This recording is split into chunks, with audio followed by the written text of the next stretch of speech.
Bonjour, bienvenue dans ce tutoriel personnaliser une vue où nous allons voir les fonctions basiques indispensables permettant de paramétrer ses propres vues. Euh, et en l'occurrence, nous verrons les listes de vues disponibles, d'où elles proviennent. Nous verrons également comment modifier les caractéristiques basiques d'une vue, la largeur des colonnes, l'ordre des colonnes, supprimer l'affichage d'un champ, ajouter l'affichage d'un champ. Nous verrons aussi la notion de champ système, modifier le nombre de lignes affichées pour chaque élément, comment enregistrer une nouvelle vue, comment modifier les caractéristiques d'une vue existante, comment on renomme une vue, comment on change de vue par défaut, et pour terminer, comment on supprime une vue. Donc, pour commencer, l'accès aux vues des éléments se fait par l'onglet Vue globale, Vue des éléments. Donc c'est là où on va retrouver les données affichées sous forme de tableau, un petit peu comme Excel, en colonne et en ligne.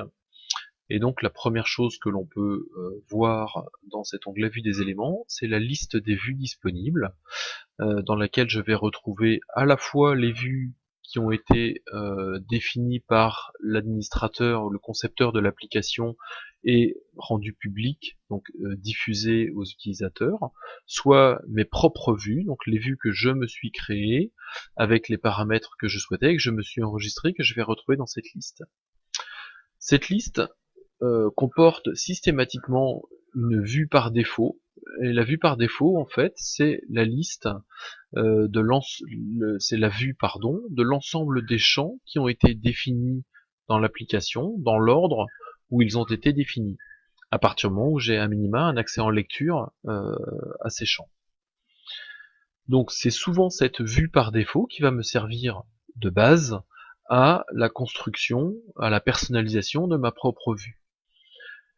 La première chose que je vais pouvoir faire pour personnaliser une vue, c'est par exemple changer la largeur d'une colonne. Donc là, la colonne marque est beaucoup trop large par rapport au contenu, donc je vais pouvoir diminuer la largeur de la colonne marque, et je vais pouvoir augmenter un petit peu la largeur de la colonne modèle.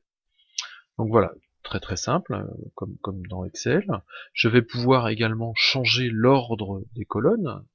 Si je veux avoir par exemple le nom de l'utilisateur juste après le statut, je vais prendre la colonne nom et glisser la colonne jusqu'après le champ statut, et donc j'ai changé l'ordre des colonnes de façon extrêmement simple par drag and drop.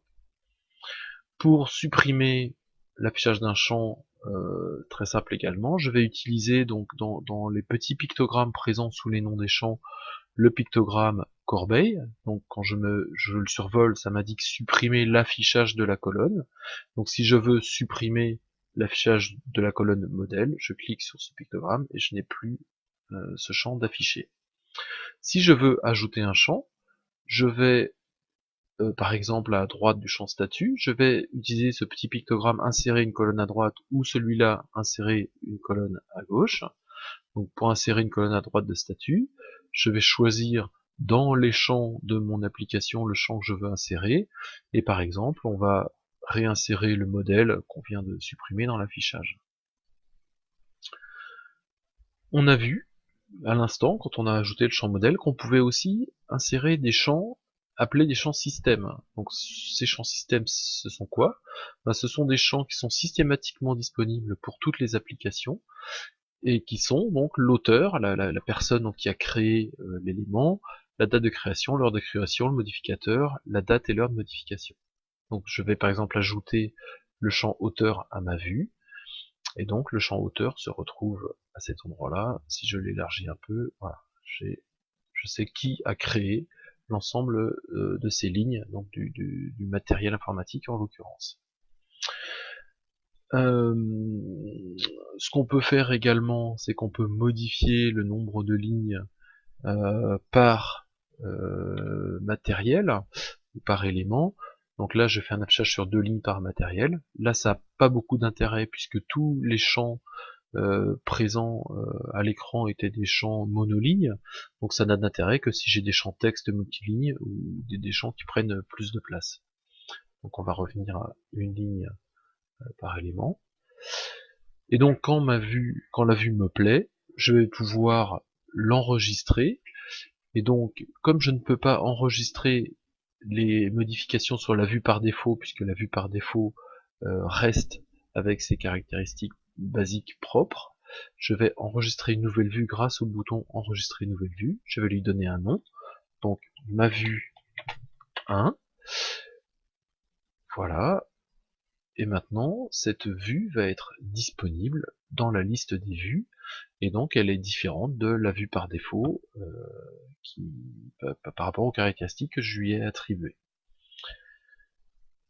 Si je veux à nouveau modifier les caractéristiques de ma vue 1, par exemple, je n'ai plus besoin de la date d'achat, donc je supprime la date d'achat. Pour enregistrer ces nouvelles propriétés, je vais utiliser le bouton modifier vue, qui va me permettre d'enregistrer la vue telle qu'elle est affichée avec ces nouvelles caractéristiques à un instant T.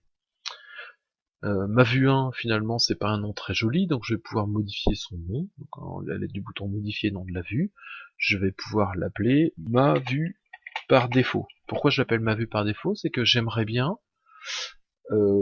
arriver directement sur cette vue-là la prochaine fois.